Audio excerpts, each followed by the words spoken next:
Kok Ruwi, Kok Narukliya BJP te IPFT Haphang. Tongko songloko bai hakchal khaborok. Aboni bagai 11% vote gisawi phaye, sokpaika 39% vote. Sangrong salo melarma CPIM tangnogo, kaisa kokthum pandaringai, abo haino Koksilsamung Tisakha, CPIM ne haste Tangphang, Jitendra Chowdhury. Sangrang salo kaisa koktum phanda khlai haino hai BJP Tripura mohtatai IPFT ni mungui dalbi dal Koksilsamung Tisakha CPIM koktum pandao CPIM ni haste ni Tangphang Jitendra Chowdhury Koksilsamung Tisakha kok Ruwi kok Narukliya BJP tai IPFT ni Haphang tongko songlukurok bai hajalka borok aboni bagai 11% vote কি সাউই ফাইয়ে সকপাইকা 39% vote আমরা বামপন্থীরা এবং অন্যান্য গণতান্ত্রিক শক্তির রক্তাক্ত নানা আক্রান্ত কিন্তু আমরা জনগণের সাথে থেকে এটা উপলব্ধি করেছিলাম যে এই জোট শাসক দল তারা জনবিচ্ছিন্ন সংখ্যাগরিষ্ঠ মানুষ গণকর্তা মানুষ তারা যতই একতরফা প্রচার করবে সংখ্যাগরিষ্ঠ মানুষ যে শাসক দলের বিরুদ্ধে তার জন্য যদি সন্ত্রাসকে মোকাবেলা করে মানুষ ভোট কেন্দ্রে যেতে পারে মানুষের ভোটাধিকার যে সুরক্ষিত রাখা যায় তাহলে বিজেপিকে পরাজিত করা সম্ভব এবং আমরা স্লোগান তুলি আইনের শাসন পুনঃপ্রতিষ্ঠা মানুষের ভোটাধিকার ফিরিয়ে দিতে হবে সন্ত্রাস বন্ধ করা গণতন্ত্র পুনরুদ্ধার এবং ত্রিপুরা যে একটা সময়েতে উন্নয়নের সারণীতে ছিল এটা স্তব্ধ উন্নয়নের নামে শুধু প্রচার পোস্টার পুনরায় এই বিজেপি আইপিএফটি জোটকে পরাজিত করার মধ্য দিয়ে ত্রিপুরাকে উন্নয়নের সারণীতে ফিরিয়ে নিয়ে আসে এখন আমরা যেটা বলতে চাই আমাদের যে মূল্যায়ন এসছে 60টা বিধানসভা কেন্দ্র থেকে গণতান্ত্রিক শক্তির পক্ষে এই ফলাফল আরো ভালো হতে পারত মানে বিজেপির ফলাফল উল্টো দিক থেকে আরো শোচনীয় মানে হওয়ার কথা ছিল অনিবার্য হতো কিন্তু এটা করা সম্ভব হয়নি এতগুলি কারণ সেই কারণগুলো আমরা বলি সেটা হলো গত 5 বছরের লাগাতার সন্ত্রাস একটা দিনের জন্য সন্ত্রাস থামে শত শত পার্টি অফিস ঘুরিয়ে দিয়েছে শত শত আমাদের কর্মীদের বিরুদ্ধে মিথ্যা মামলা তার উপরে সন্ত্রাস বাড়িঘর পুড়িয়ে দেওয়া জীবিকা উপর আক্রমণ এই ঘটনাগুলো রাজ্যে যে গণতান্ত্রিক কার্যকলাপ বাতাবরণকে ব্যাহত করেছে আর এই গণতান্ত্রিক পরিবেশ না থাকার ফলে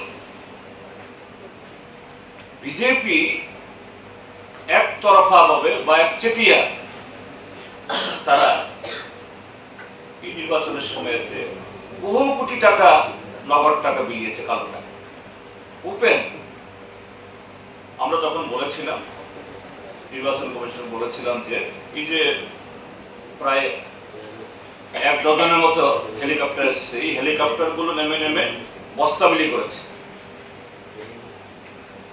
এখানে ইয়ে থেকে পলো টাওয়ার হোটেল থেকে সমস্ত বস্তা উঠেছে এয়ারপোর্টে সিআইএসএফও চেক করেনি অর্থাৎ সব তারাই কন্ট্রোল করেছে ত্রিপুরা পুলিশ কন্ট্রোল করেনি তারপর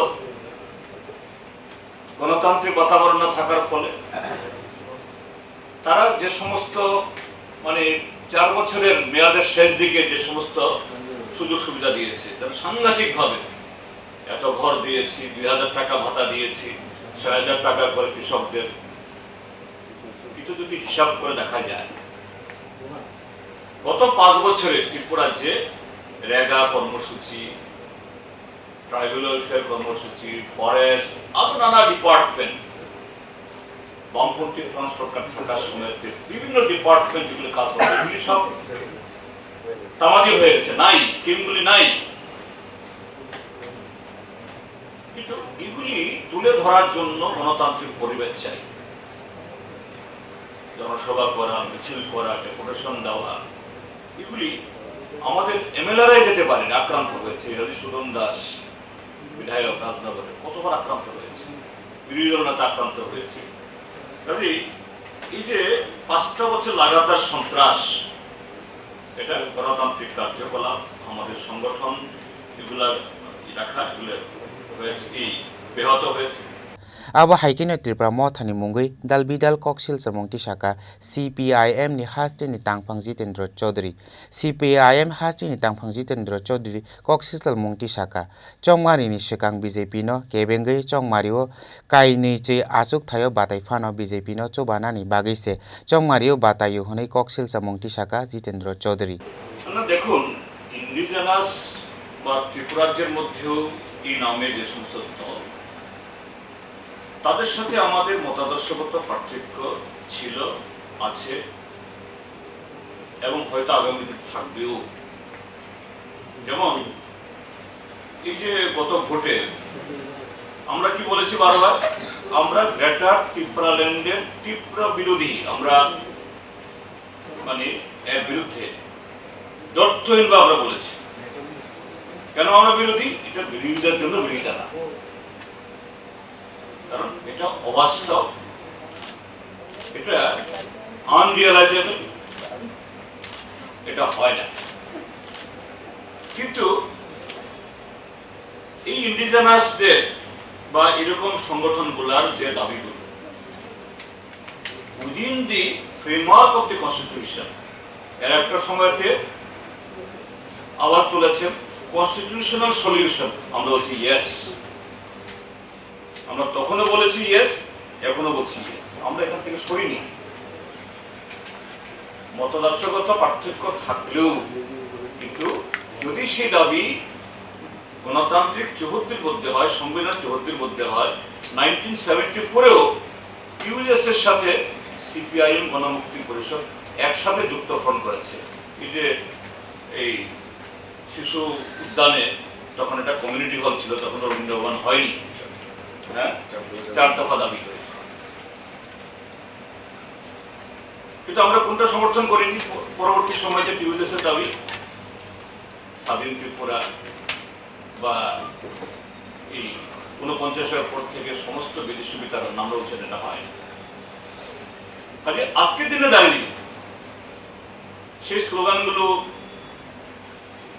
ভাষা, ওই সেন্টেন্স চেঞ্জ হয়েছে, শব্দ চেঞ্জ হয়েছে, কিন্তু আমরা উত্তর পূর্বাঞ্চলের শুধু ত্রিপুরা না, এটা মিজোরাম হোক, আসাম হোক, সেই জায়গায় সর্বোচ্চ অটোনমি, আমাদের সংবিধানের চৌহদ্দির মধ্যে সর্বোচ্চ অটোনমি আমাদের ইস্তাহারে আমরা দিয়েছি। লিখিতভাবে না হলে কিছু হবে না। এখন ইন্টারলোকিউটর কি মধ্যস্থতাকারী, মধ্যস্থতাকারী কি করে? মধ্যস্থতাকারী মানেটা কি? শুধু আলোচনা করে মধ্যস্থকারীতে সমাধান হয়? তো এটা এই যে ট্রাইবাল অংশের যুবকরা যারা মনের প্রাণ অনেস্টলি, আমাদের যে ট্রাইবাল অংশের মানুষরা ঠিক আছে, তারা কমিউনিস্টদের পক্ষে আমাদের সাথে এখন নেই, কিন্তু তারা অনেস্টলি চাইছে এডিসির হাতে আরো টাকা আসুক, তার হাতে ক্ষমতা আসুক। আমরা তার বিরোধী না, we are very much with them, কিন্তু তাদের এই ভূমিকা পক্ষান্তরে এদেরকে ইগনোর করা হবে, বিজেপিকে সাহায্য করা হবে, এটাই হচ্ছে না। ত্রিপুরাল্যান্ড নিয়ে যে আইপিএফটি এই সমস্ত 18তে বলেছিল, এটাকে হাইজ্যাক করলো ত্রিপুরা মথা, গ্রেটার ত্রিপুরাল্যান্ড। একটা অংশের ট্রাইবালদের মধ্যে এখনো এই অন্ধ আবেগে মথিত হয়ে আছে, ত্রিপুরা মথা গ্রেটার ত্রিপুরাল্যান্ড এনে দেবে, কিন্তু এটাও গণতান্ত্রিক পরিবেশ না থাকার ফলে এগুলো নিয়ে যে মানুষের কাছে প্রকৃত চেহারা বা সত্য তুলে ধরা, এগুলো সেখানে সম্ভব হয়নি। আর এই যে সন্ত্রাস, কালো টাকা বন্টন এবং যে উন্নয়নের নামে কতগুলো ফিরিস্তি, এই যে পোস্টার, কোটি কোটি টাকার পোস্টার, সবগুলোর পেছনে খুব সন্তর্পণে কাজ করেছে আরএসএস, রাষ্ট্রীয় স্বয়ংসেবক সংঘ। সামনে বিজেপি, পোস্টার হলো বিজেপি, এটা পেছন থেকে এই পোস্টার লিখেছে, পোস্টার সাজিয়েছে, পোস্টারে ডিজাইন করেছে, এভরিথিং আরএসএস। রাজা খর আগলিনি সিমি প্রণবনি ককথুম সিনি খরাং।